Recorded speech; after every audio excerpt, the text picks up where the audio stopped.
The decision of the Team Trump to stop most of the weapons shipping to Ukraine is not to bring Ukraine under pressure and to bring Ukraine into a peace process. Trump wants to force the European countries to deliver more weapons and to deliver faster their weapons to Ukraine. He wants to Europeanize this war. That's the goal.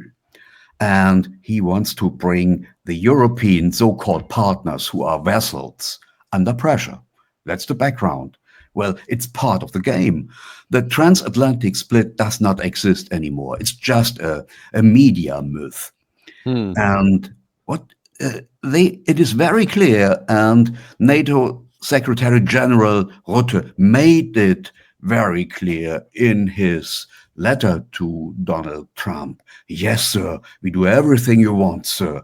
Everything is clear, sir. We will accelerate our weapons shipping and we will pay much more money into military space, into the military space.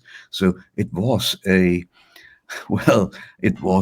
letter of surrender. And well, normally I would say in a bar, it's an ass-kissing letter.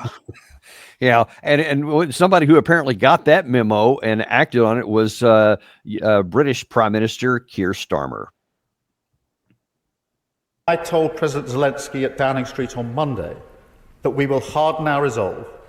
We struck an agreement together to share battlefield technology, accelerating our support for Ukraine's defence, while boosting British security and British jobs. We committed to providing hundreds more air defence missiles, paid for not by the British taxpayer, but with money from Russia's frozen assets. Yeah. And together with Europe, Canada, and our Indo-Pacific partners, we announced that we will deliver 40 billion euros of military aid to Ukraine this year, matching last year's pledge in full. There is a path to a just and lasting peace, but it will only come through flipping the pressure onto Putin. His position is weaker than he claims. So I urged all our partners, including the US, to step up the pressure now with more sanctions and more military support to bring Russia to the table to agree an unconditional ceasefire leading to serious negotiations. So it's probably silly to even ask this question out loud, but there doesn't appear to be any kind of actual military or diplomatic strategy behind this to set as the standard that we want to force Russia into a position where it will accept an unconditional ceasefire, which would only benefit the Ukraine side. Is absurd at face value. They're clearly not going to get that. Russia has been unambiguous forever in saying that that's not going to happen. And yet here in July of 2025 and rolling in towards about 3.5 years of war, that's still what we're saying. And they're still putting money on the table, oblivious to what we keep talking about, is this shrinking Ukraine map with the advancement of the Russians. What is the play here? The play is always more of the same. European elites and Washington as well, the Biden administration as well, failed completely in their Ukraine strategy. They made big mistakes, and that cost a lot of money. And now they are fighting, especially in Europe, for their own survival. I'd like to refer to George Orwell's novel 1984. Oh boy. And then in this novel he wrote exactly, a war is not a fight against the foreign enemy as well. Every war is a fight against the own people of a country to stabilize the government of the elites. And this is the show that happens right now in Germany. They want to have their own people under control because they know they failed completely. And this will cost a lot of money and cause a lot of problems. And now they are trying to press their own countrymen deeper and deeper and deeper into this war. And the rest is a PR show for the European people. And well, it is so easy more than I thought. It's easier than I thought to bring European people into a new war against Russia. And let's remember the tragedies of the 20th century, that started in Germany in the First World War and in the Second World War. That started right here in Berlin, where I'm sitting right now. And those tragedies came out with a result of more than 100 million deaf people. And if anybody of the 84 million Germans today thinks he could win a war against Russia, so I cannot resolve him from his own personal responsibility, because the tragedies are not only provoked by those who made them, but also by all the other ones who refused to avoid these tragedies, to stop tragedies. Let me ask you a question, because there's this thought, and many have voiced it really on both sides of the line here, that the West is willing to fight Russia to the last Ukrainian. And obviously that number is getting closer to zero as we speak.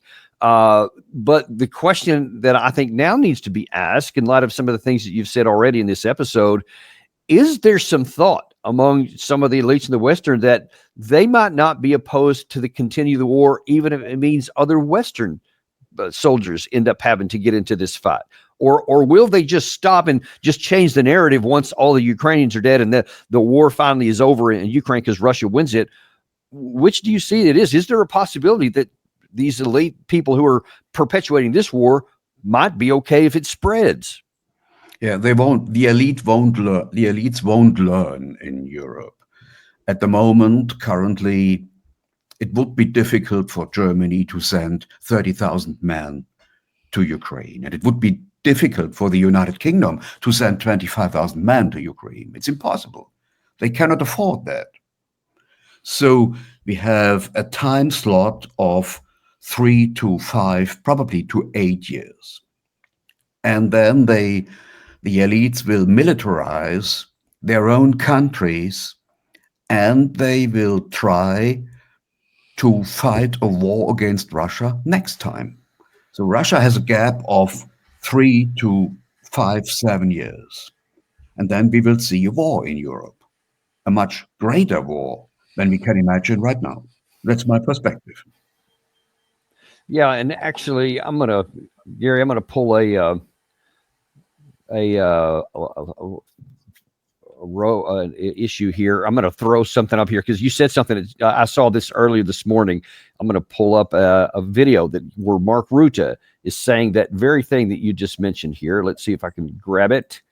It's this one right here, because listen to what he's saying here about where the NATO alliance is going. Obviously, we have to be sure that in 3, 5, 7 years from now, we are as strong as we are today. And that is why it is urgent that in this meeting, we will not only decide on the higher defense spending, but because of the changed security situation, we will have to spend more. So that when the call comes for each of our allies to chip in a collective endeavor to defend NATO territory, to defend every inch of NATO territory, that everybody is ready, has not only committed on paper, but also in reality, in terms of what they need to deliver to that collective endeavor.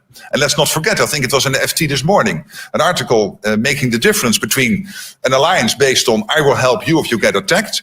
Of course, that is what NATO will do, Article 5, but NATO is more. We have the plans in place, we have the structures in place, the command and control systems in place to make sure that we can immediately scale what each nation has at its individual level to make sure that they can then deploy that to the collective endeavor when we get attacked.